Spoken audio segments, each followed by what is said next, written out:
So it's time to make the fire, get the fire going. And when I'm in the woods like this, I do like to try and do it like traditional sort of flint and steel. This is the piece of kit that I use. This is the Hudson Bay Company fire starting kit. I made the cover myself. Harper Fox, look. Cool, eh? Yeah, so this is the Hudson Bay fire starting kit. Underneath there you have a magnifying glass, and inside you have flint and steel. And so I changed the steel from what it came with. The steel was fine, but I just thought that was really cool.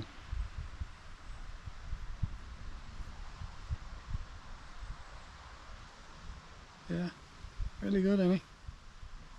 And it's a lot easier to use, regards not slicing your fingers on the flint, which is, there's my flint. And what I use is char cloth. Hard to show you here, but it's, you ever seen char cloth before? It's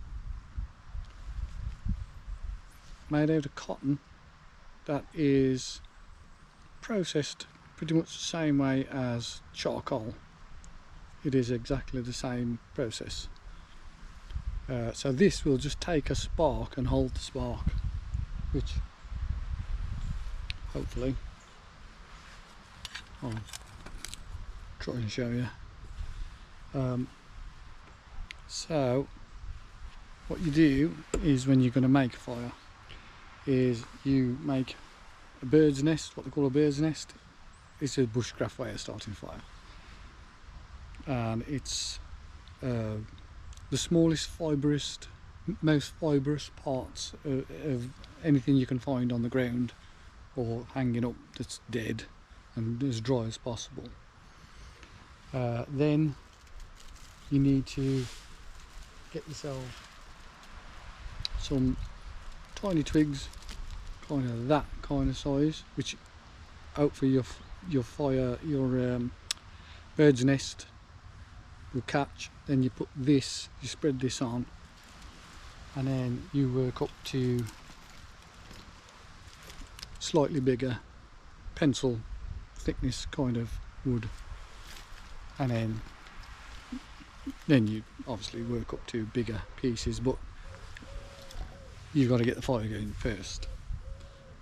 So I've put together, sorry about how close I got to the camera there, bird's nest, which is just a bunch of twigs, but the driest tin that I could find in the middle. So what I'm going to try and do this so you can see it on the camera. So I put that down there. So that's my bird's nest. There is my char cloth, and there's the flint. You need to put the char cloth next to the flint, but this will disintegrate, so you've got to be gentle with it. And the idea now is to use this steel, strike it down on an angle so that it chips a little bit of the flint off, and the spark goes onto the char cloth, and then you work with the char cloth and the bird's nest. Let's give it a go.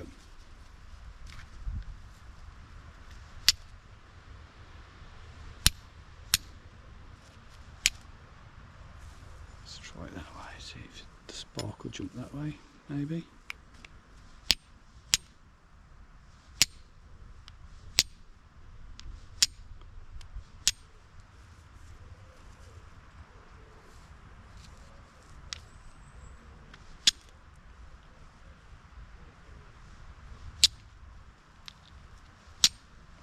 There you go. Oh.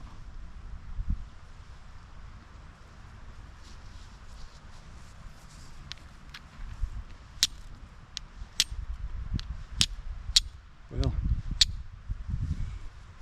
this is going well. Again.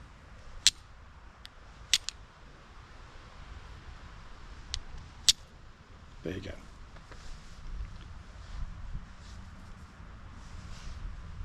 See that tiny spark on there?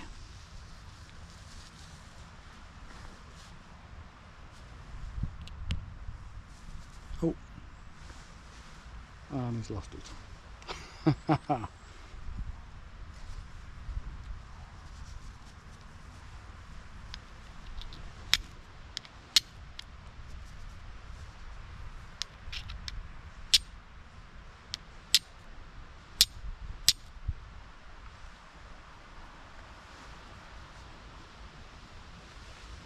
So put the tinder in there, in with the char cloth in with the tinder there.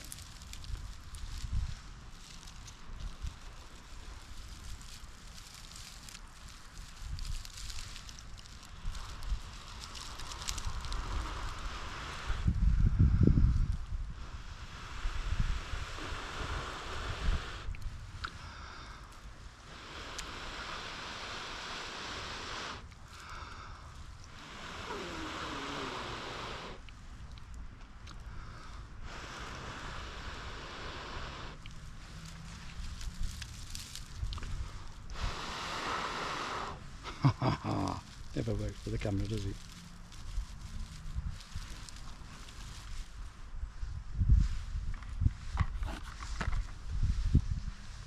Sorry about this, folks. Try some of my original char cloth. Don't know if that's a I don't know if that's different. I'll try it and the old stuff that I had from before.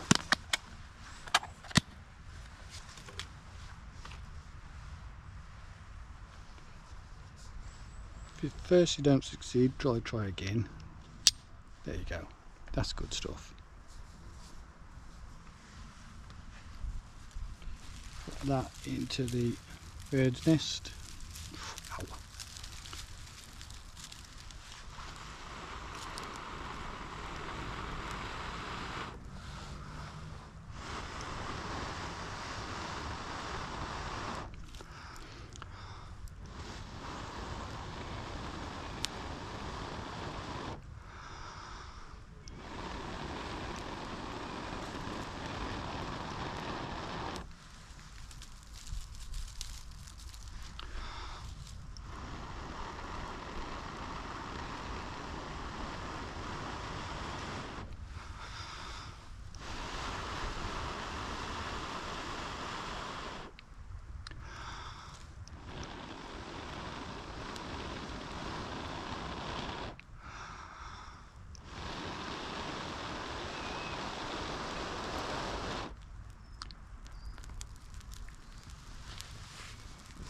Okay.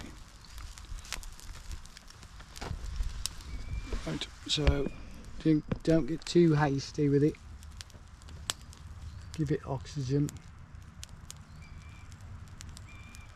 Lift it up, that's it. Get the fire well established. Then you can move these twigs that you prepared earlier over. Carefully though, don't swamp it. Let the air get into it, let the oxygen get into it.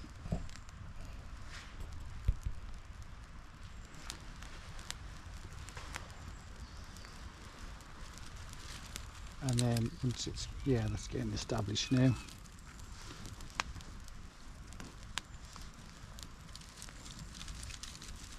Just start putting more sizable twigs on.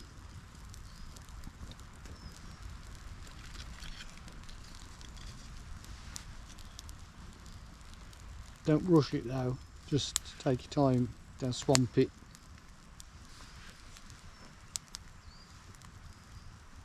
Let it get established. But yeah, there you go.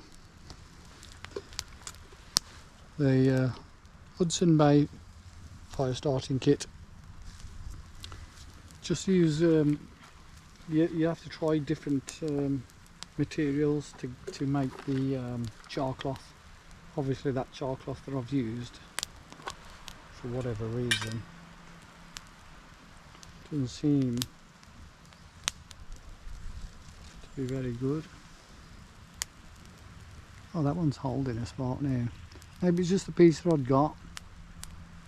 But you can see how it holds a spark.